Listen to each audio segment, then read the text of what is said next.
কাতারে কাজ করছে ৪ লাখ বাংলাদেশি কর্মী। দেশটি আরও দক্ষ জনশক্তি নিতে চায়। এই বিষয়ে আগামীকাল সমঝোতা স্মারক সই হবে। দুপুরে এই তথ্য জানিয়েছে প্রবাসী কল্যাণ প্রতিমন্ত্রী শফিকুর রহমান চৌধুরী। তিনি বলেছেন, মরিশাস, কুয়েত এবং রাশিয়াতে দক্ষ কর্মী পাঠানোর বিষয়ে আলোচনা চলছে। প্রতিমন্ত্রী এ সময় আরও বলেছেন, সরকার দক্ষ কর্মী বিদেশে পাঠাতে চায়, এই জন্য প্রশিক্ষণ কেন্দ্র ঢেলে সাজানো হচ্ছে। তিনি জানিয়েছেন, ৩১শে মের পরে মালয়েশিয়ায় কর্মী পাঠানোর পদ্ধতিতে পরিবর্তন আসবে। ঠিক সে বিষয়ে আলোচনার জন্য দূতাবাসের মাধ্যমে যোগাযোগ হচ্ছে বলেও জানিয়েছেন সচিব রুহুল আমিন। তিনি বলেছেন, বৈধ চাহিদার বিপরীতে মালয়েশিয়া গিয়ে কাজ পায়নি এমন সংখ্যা বেশি নয়।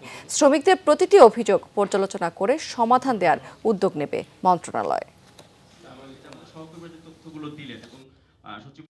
কাতারের বেস যে আমাদের কর্মীদের সমস্যা এবং সেই মার্কেটটাকে আমরা কিভাবে আরো বৃদ্ধি করতে পারি সেই নিয়ে আমরা দুইটা পক্ষ যেন বসে একটা প্ল্যান ওয়ার্কআউট করতে পারি, সেই কারণেই আমরা এই নিয়োগটা করছি। দক্ষ শ্রমিক প্রেরণের লক্ষ্যে আমাদের টিটিসিগুলোকে আমরা ঢেলে সাজাতে সক্ষম সাজানোর জন্য ব্যবস্থা করতেছি।